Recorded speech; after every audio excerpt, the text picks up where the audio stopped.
everybody, and welcome to AMC Movie Talk for movie fans. I'm your host, Sinead DeFries, and this is the daily show where we bring you the latest news from the world of movies, plus some insight into what it all means. Joining us this morning is your editor-in-chief for AMC Movie News, John Campea. Well, greetings and salutations, everybody. Welcome to the best damn movie-related show on the planet Earth, coming to you from right here at the AMC Movie News headquarters in Burbank, California, and we are so glad you decided to make us part of your day. Also here is writer-director John Schnepp. Spectre, invisible bananas, transparent. What's going on? It's my tryout for the Spectre song. And joining us this morning is the managing editor of Fandango and Movies.com, Eric Davis. Eric Davis! What's up? Stoked to be Eric here, Davis. bringing a little East Coast flavor over here to Burbank. Very excited. All right, so Universal Pictures has just released a brand new Red Band trailer for their upcoming comedy, Ted 2. Ted 2 finds Ted and his new wife, Tammy Lynn, wanting to conceive a child. The first hurdle they encounter is Ted's inability to reproduce, leading the couple to seek a sperm donor. That leads to bigger problems, however, when it comes into legal question whether or not Ted truly has the right to raise a child. Ted 2 opens in AMC theaters on June 26th. John, what did you think of the new Red Band trailer for Ted 2? Honestly, the last trailer for Ted 2 that came out made me laugh my ass off. I really enjoyed that trailer. Made me laugh a lot the whole bit. This came out, I don't know why, but they want to put in that shot of Ted and Mark Wahlberg going backwards over the boat and scuba gear into the water. I think they've put that in every single piece of their video marketing so far, and it's pointless to me. They rehashed that Chicky Nuggy joke, which it's just a funny joke, but I'm getting tired of it because I've seen it told about 50 times now. And other than that, it was just, okay. I mean, that one shot near the end where he's shooting the shotgun off. Okay, that was funny. That was pretty funny. But it's a step backwards to me from the last trailer, which I thought was absolutely hilarious. I still think the movie's going to be really funny and really great, and I'm looking forward to it a great deal. But this trailer did nothing to increase my excitement for it. Anyway, Eric, you had a chance to see it. What did you think? I dug it. I thought it was interesting. I'm fascinated by a strain of marijuana that makes you want to go home, and that was the funniest scene to me.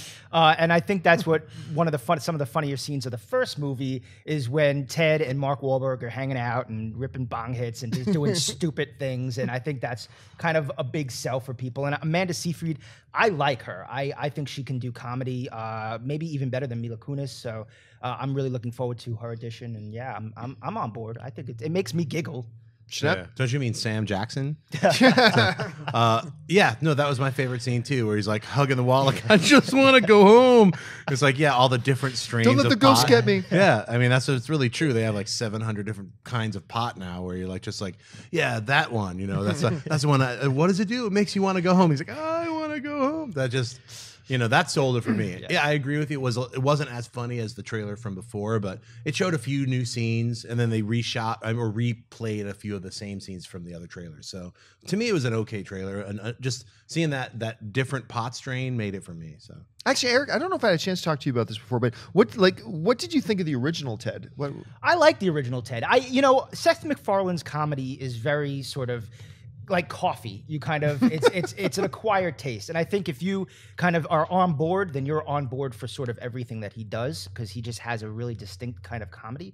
So when I've talked to people about Ted, some people are just like, oh my God, I love it, and some people are like, no, I don't like it. I think that is because of his brand of comedy. I love the first Ted.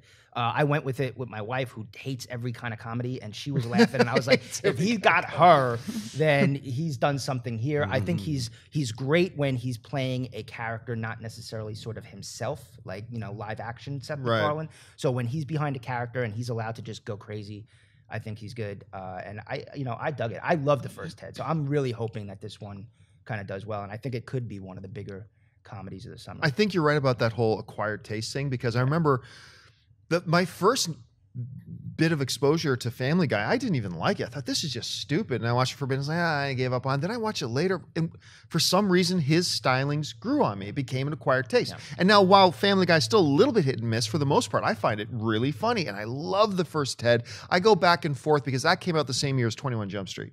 And I still go back and forth a little bit as to what was my favorite comedy of that year. At one point, I said it's 21 Jump Street, then I said it's Ted. I don't know, but it's just really funny. I got high hopes for Ted too. Yeah. All right, what's next?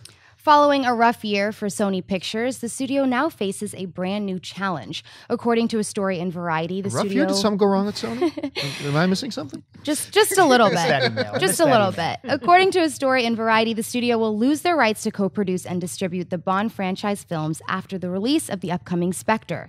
Sony Pictures chairman Tom Rothman said the following: "The reality is that Sony's had a fantastic run with the Bonds. Sure, we're going to compete for the rights, but let's be honest, so is everybody in the business. This Bond is going to be great, and hopefully we'll do as good as a job that we did on the last one." Skyfall's box office was by far and away the highest that any Bond had ever done.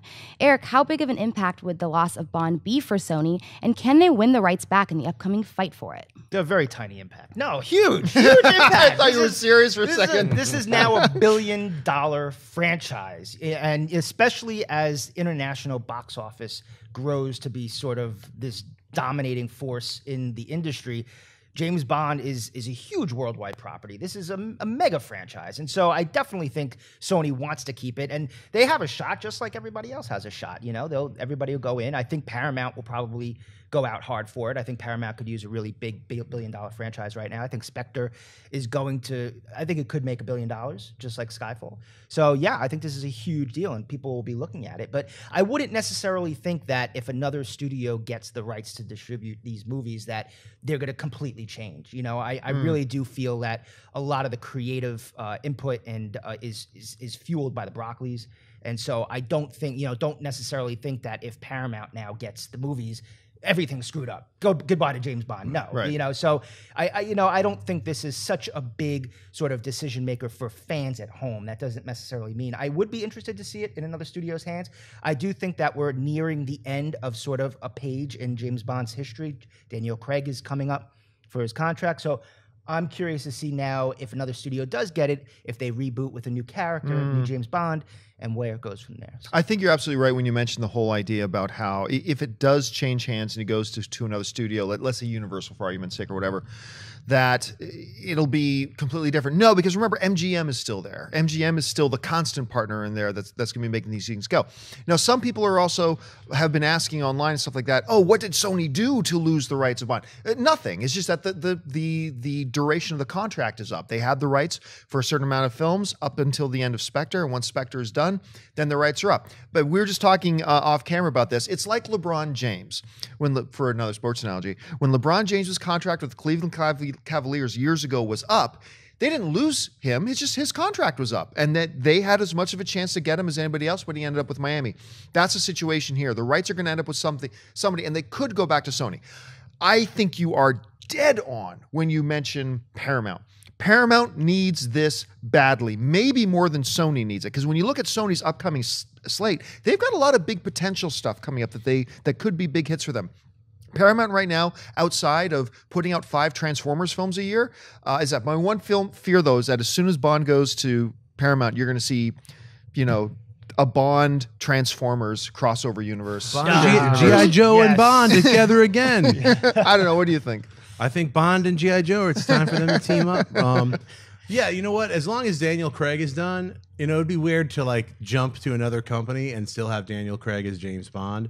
So remember, MGM would still be the other co-producing partner of all that, though. Right. I guess it doesn't really matter who the giant company really is, who's putting out these films. It matters who's making them, who's writing them, who's directing them, who's starring in them. So that's actually the really core. What you should care about is who's writing it, who's directing it, who's in it. These outside matters of what company shell game is going to be throwing several $1 billion back and forth to each other ultimately doesn't impact any of us as the viewers or the watchers or the enjoyers of any of this content. But, to a certain degree, you do care a little bit when you're you hear so much about Sony's problems through these hacked emails, and their films just didn't work out the way that a lot of people wanted them to this year. So, and we were hearing that even before The Amazing Spider-Man 2 came out. We were hearing Sony's going to be cutting up they're hacking up all their stuff. Film division. Everything's going away. So, it is a little bit of a concern, where if you like the James Bond character, you don't want it to just disappear in a rights battle. for like 3 or 4 years, which could happen, like bone of contention. You said we could do this and this. So that's my only concern really, is like the rights issues being held up in some kind of like, bottoming out, or MGM can't handle it, or this or that, which has happened before. So yeah, we're in a good, I would say the last 2 out of 3 Bond movies were fantastic. And Spectre looks great. Yeah. So it's like, I kind of want things to stay as is right now. We're getting really great James Bond movies. And so hopefully it does. Do you ever think that they would cross over, like in this day and age of universes? I know that's Snake Eyes and Bond. But is this a franchise that would ever do something? Well, what's the big one that everybody's always asking about crossing Bond with? Bourne. A lot of people have always asked about crossing Bourne and Bond over. I don't think it would ever happen, but if you did. The Bond supremacy. Look, that's blockbuster. That's instant blockbuster if you do it. Now, whether it would be good or not, I don't know. It depends on who's in control of it and who's directing it. As long as Spider-Man made a guest appearance. Yeah, Spider-Man at some point will have to make an appearance. All right, folks, we've reached that part of the show for buy or sell. Here's how this works. In front of her, Sinead's got a few other items in the world of movie news. She's going to run them down. Then those of us at the table are simply going to say whether we buy it or sell it. I don't know why. I almost called Sinead Mom. I don't know why. Sinead, what do we got? It's a little creepy. Having creepy. Just directed American Sniper to over $543 million on the worldwide box office, 85-year-old director Clint Eastwood has just signed on to direct another biopic. Eastwood will direct the story of Captain Sully Sullenberg, the American hero who, in 2009, successfully landed U.S. Airways Flight 1549 in the Hudson River, an event that famously became known, as the Miracle on the Hudson. Schnepp, do you buy or sell Clint Eastwood directing the Captain Sully movie? I totally buy it. And I was also in New York when that happened. I was directing Venture Brothers in 2009, January. I remember right when it happened, people were freaking out. Everyone stopped work. We were watching it live. It was really exciting. And Clint Eastwood's a great director. So I am excited that he's going to do another biopic. Rock on, Clint Eastwood, do it. So yeah, I buy it. I'm going to sell it. But no, my sell can be easily turned in the future. But here's why I'm selling it. Clint Eastwood is a great director. And so that's great. But it was an event that took place over the span of 10 minutes, and we're going to make a whole movie out of that? Like, I don't know anything else about this Captain Sully's life. I just don't know off the top of my head, how do you make an hour and a half to a 2.5 hour movie out of this incident that took 5 to 10 minutes to happen? I just don't know. Now, that's from a position of ignorance, though, because for all I know, Captain Sully, like, maybe there's 1,000 really interesting things that happened to him the morning that happened, or what led him to that point, or all that kind of stuff. Or maybe it's going to be the story about, maybe the movie starts with the Miracle on the Hudson, and then the things, maybe his life became a circus after that and how he navigated that. There could be some really interesting stuff there. I'm just not aware of it. So until I know more, for now, I'm going to give it a sell. Eric. Yeah, I agree. That's why I'm renting it. Because we know the payoff. We know that it's this extraordinary kind of landing in the Hudson. I'm from New York. I remember this distinctly. This was huge. Everybody was talking about it. So, and that kind of moment, I think, could look really cinematic. Clint Eastwood is a smart one to do because, he just directed the American Hero movie to end all American Hero movies. So, of course, you want to kind of bring him to tell the story of another American hero. But as John said, what else do we know about Sully? What else is in his story? Did his entire life build up to this moment? And is that all cinematic and then it kind of pay off? Or do they start here and go and see what happened afterwards? So yeah, I think a lot of it depends on what happened around his life that led up or happened after. I would throw this in as devil's advocate. It wasn't just 10 minutes. Imagine how much they had to think about landing a ship in the water. Yeah. Like they couldn't land it regularly. Imagine they knew they had to try it. So there's all those decisions. Like that's a life or death decision to try to land a giant plane in the water. Oh yeah, absolutely. It's like, and to have to make that decision and know that everyone on the plane is thinking they're going to die. I think it's and that it's not a United 93. It's a happy ending. So yeah. I think it's a cool idea. And it'll be interesting to see Eastwood kind of come into sort of close quarters, intimate filmmaking like that, when he kind of does these big kind of war movies. I want to see how he comes inside and makes that cinematic and makes those decisions of some guys in a cockpit decide, like how cinematic is that? Those are crazy life and death decisions. How do you make that cinematic where you're on the edge of your seat, already knowing what the outcome is? Yeah. I'm interested And in. is it just Similar me? to Captain Phillips? Is it just me, or does it kind kind of look like Clint Eastwood could play Captain Sully? I really thought that. I'm just throwing that out there. Well, who's going to play him? Tom Hanks? Yeah, well, I mean, if you hey, look at don't like Clint seriously. Eastwood as Captain Sully. Yeah. I'm going to land this plane. All right, what's next? According to The Hollywood Reporter, actor Jason Isaacs, best known for his role in the Harry Potter franchise as Lucius Malfoy, has landed the villain role in the upcoming Gore Verbinski film A Cure for Wellness. Isaacs will star opposite Chronicles' Dane DeHaan. The film follows DeHaan as a man who travels to the Swiss Alps to pick up his boss from a therapeutic institute, only to find that his boss has vanished. Forced to lengthen his stay, DeHaan's character begins to learn that something sinister is happening. John, do you buy or sell the addition of Jason Isaacs to A Cure for Wellness? It is a big buy for me, but am I the only one who's smelling Shutter Island a little bit in the description of the thing? That being aside, Jason Isaac is an awesome actor. He's not a good actor. He's not a really reliable. He's an awesome actor. Whenever he pops on screen, he will own that character and he will deliver. He even had this, I don't talk a lot about television, but even had this show that started, I can't remember if it was NBC or what, about a year or two ago called Awake. Do you remember that? It was an incredible premise for a show. Dude with his wife and his kid are in a car accident and his kid dies. But he wakes up the next morning and it's his wife who had died and his kid's still there. And then when he wakes up the next morning, it's reverse. And so he goes on for a year like this, where every morning that he wakes up, it's the other person who had died. And how his world changes that way. It's really interesting, but nobody watched it and went off air after one season. But that was the real introduction to me that this guy, Jason Isaac, can carry an entire, not only a movie, but a television series on his shoulders because of his pure acting ability. Matching him up with Dane DeHaan, who is, again, I think an actor who's going to be around for a very long time. It's a nice sounding story. Like I said, a little Shutter Island-ish, but I love the news. For me, big buy. Schnepp? Yeah, I mean, the premise of the movie sounds really interesting to me. It almost feels like less Shutter Island and more like Coma or some kind of weird body banks horror. You know, it definitely feels like it could go Cronenberg. Who knows? But yeah, he's a great actor, so I buy it. Yeah, Eric? I buy it. And I'm curious to see Verbinski. Yeah. You know, here comes Verbinski off the Pirates of the Caribbeans and the Rango, and let's see kind of how he deals with an intimate, sort of scary horror story. Isaac's a great villain. You know, we know he knows how to play a villain. He's done so multiple times in his career. So I definitely buy it. I think it's a cool, creepy story. And I'm just really excited for Verbinski. I want to see him do something different than we've seen from him because I think he's a fantastic director. Visually, I think he does some really outstanding things. And so let's see him play in the horror genre. So similar to kind of Guillermo coming back to Crimson Peak, you know, after doing Pacific Rim and all these big movies. So I'm curious to see these guys kind of do these intimate genre movies because I feel like that's where they deliver some of their best stuff. All right, what's next? A new trailer for the upcoming film Paper Towns has hit the web. Based on the book from the author of The Fault in Our Stars, John Green, Paper Towns tells a coming-of-age story centering on Quentin and his enigmatic neighbor Margot, who loved mysteries so much that she became one. After taking him on an all-night adventure through their hometown, Margot suddenly disappears, leaving behind cryptic clues for Quentin to decipher. The search leads Quentin and his quick-witted friends on an exhilarating adventure that is equal parts hilarious and moving. Ultimately, to track down Margot, Quentin must find a deeper understanding of true friendship and true love.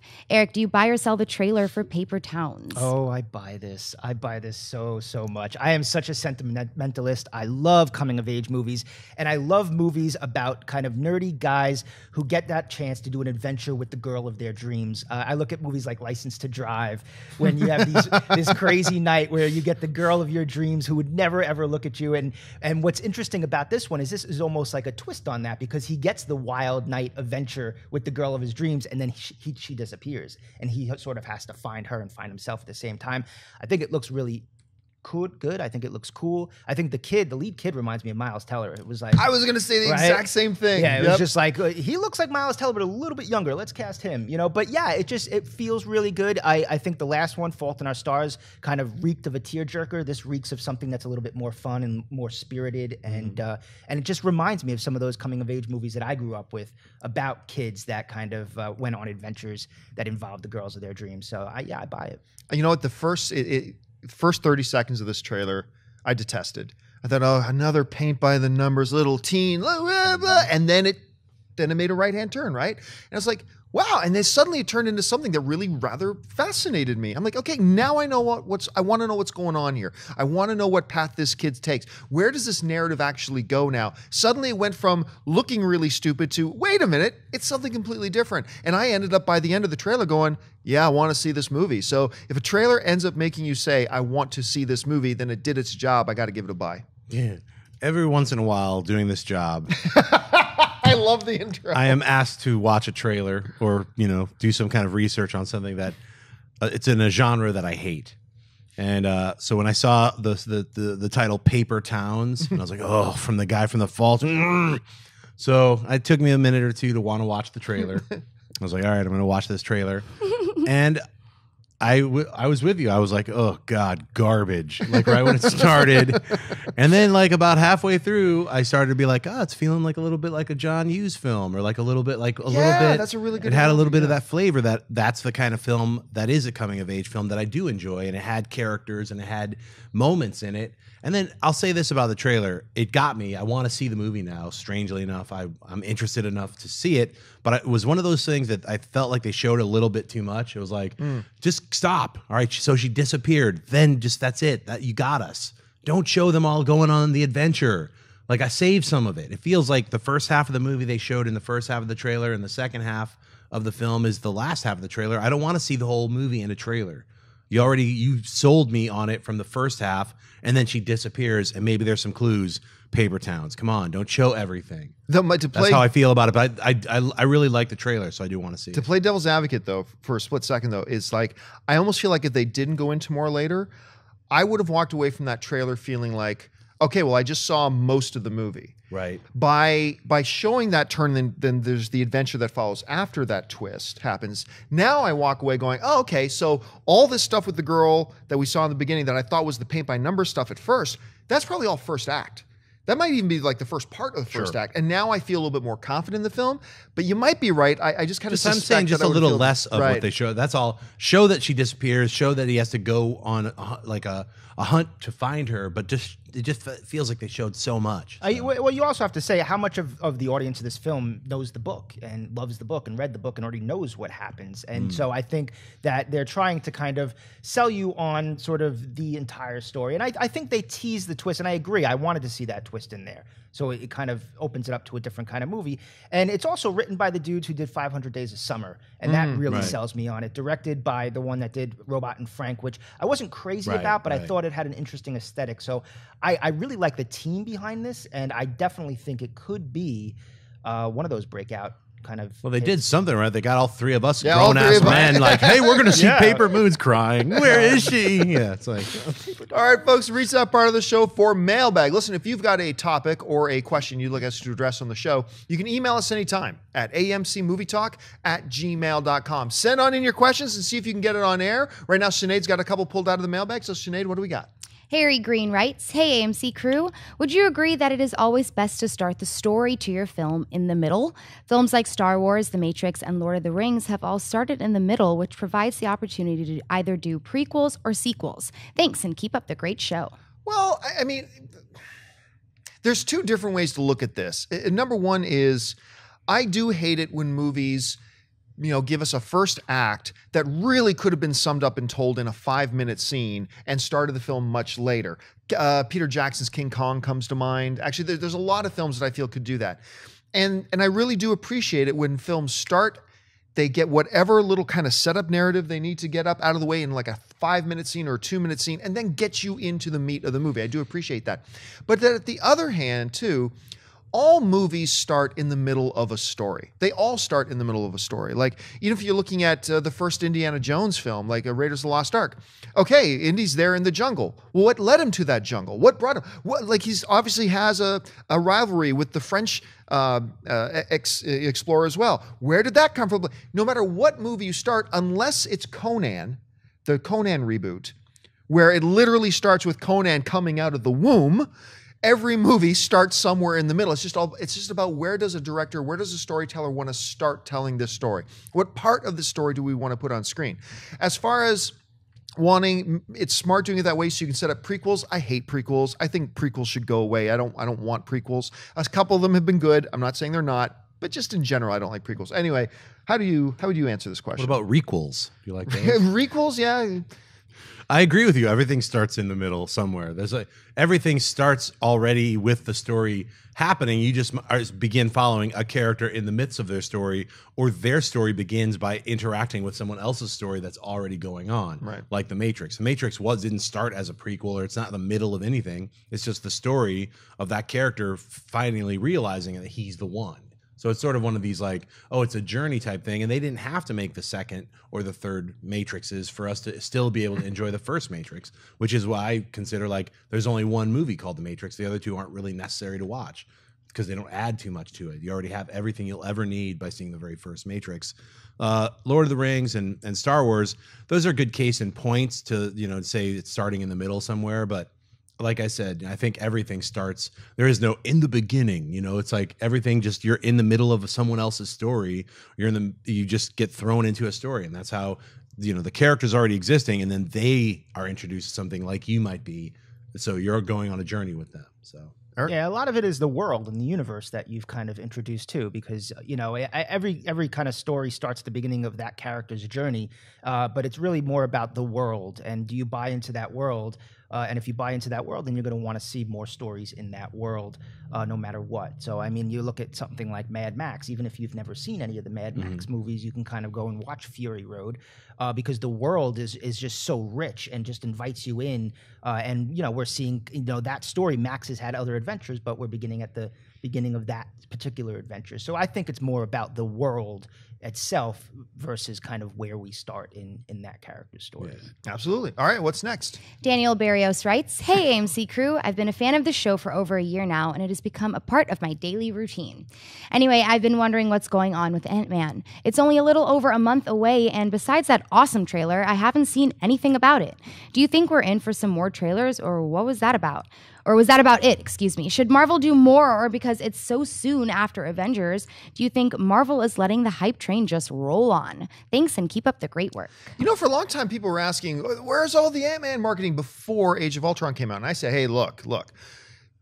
Right now, Marvel doesn't want to cross the streams. They want to make sure all the attention is firmly on Avengers Age of Ultron right now. But I said, you watch. Once Avengers Age of Ultron comes out, Marvel will put the pedal to the metal on the Ant-Man marketing, and they're going to go ballistic on it.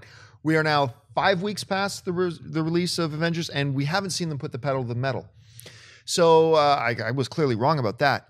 But at the same time, I don't want to see them do what Sony did with The Amazing Spider-Man 2, where every single day is, watch this new exclusive 15-second clip, watch this new 30-second TV spot, watch this new 2-minute trailer, where you just get tired of the movie before it ever comes out.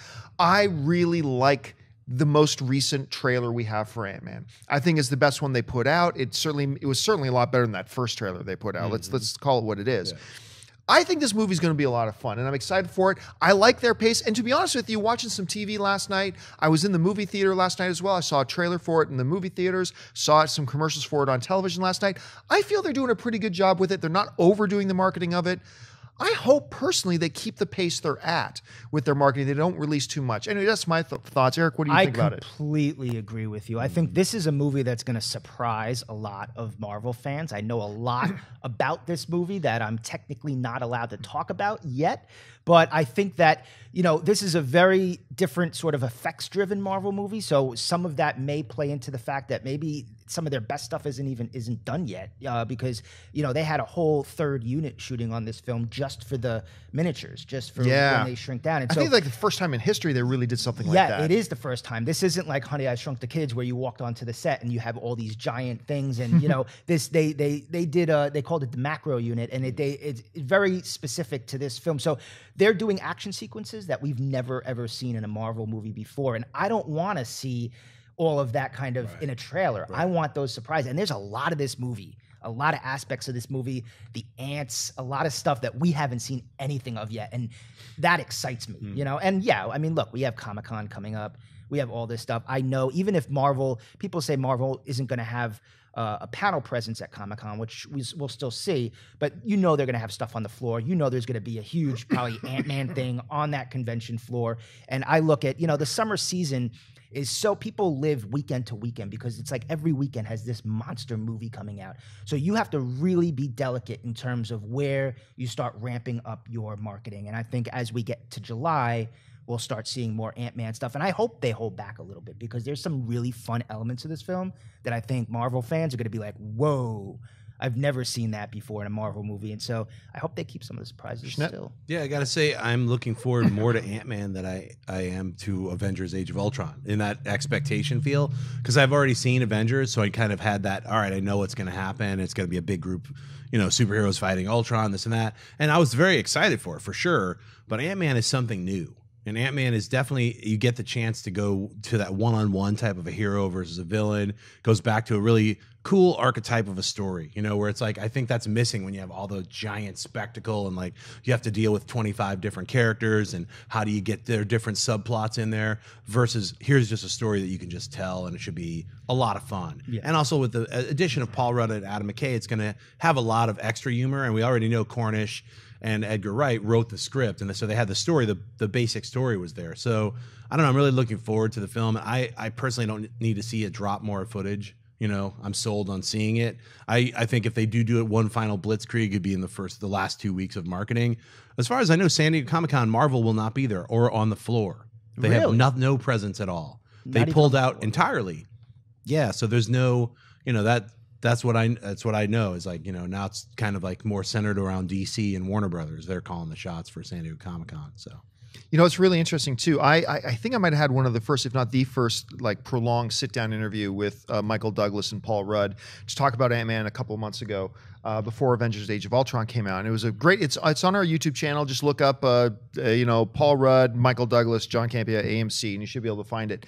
But off camera, okay, so not on record, off camera, I was talking to Michael Douglas on the side. I'm like, so seriously, like, did you enjoy the film? Do you think it's coming? And he said, kid, put his hand on my shoulder, kid, it's awesome. I'm like, that's amazing. All right, so he apparently really liked the movie, and he called me kid, so that's awesome. That's okay too. All right, folks, that'll do it for us for this installment of AMC Movie Talk. Thank you so much for joining us. Listen, don't forget, lots of great films playing at AMC theaters right now. Head on over to www.amctheaters.com for all of your theater, showtime, and of course your movie ticket information. If you want an audio-only version of this episode, look in the description of this video, and you'll find a link to our podcast feed. And don't forget to subscribe to our YouTube channel. I want to thank the guys sitting at the table with me. First of all, sitting over here, Mr. John Schnepp. Schnepp, where can people find you online? You can find me at Spectre. That's my second one. I'm just going to keep going. You can find me Instagram and Twitter at John Schnepp and TDOSLWH. And of course, our special guest today from FandangoMovies.com, Mr. Eric Davis. Eric, where can people find you online? Those two places, FandangoMovies.com, on Twitter at Eric with a K Davis. Come hit me up. Shout it out. And of course, our lovely host today, Miss Sinead DeFries. Sinead, where can people find you? I'm on Twitter and Instagram at Sinead DeFries and at that'sosinead.com. And you, of course, can find me on all the social media sites, on Twitter and Facebook, just at John Campea. That'll do it for us, guys. My name is John Campea for AMC Movie News, and until next time, bye-bye.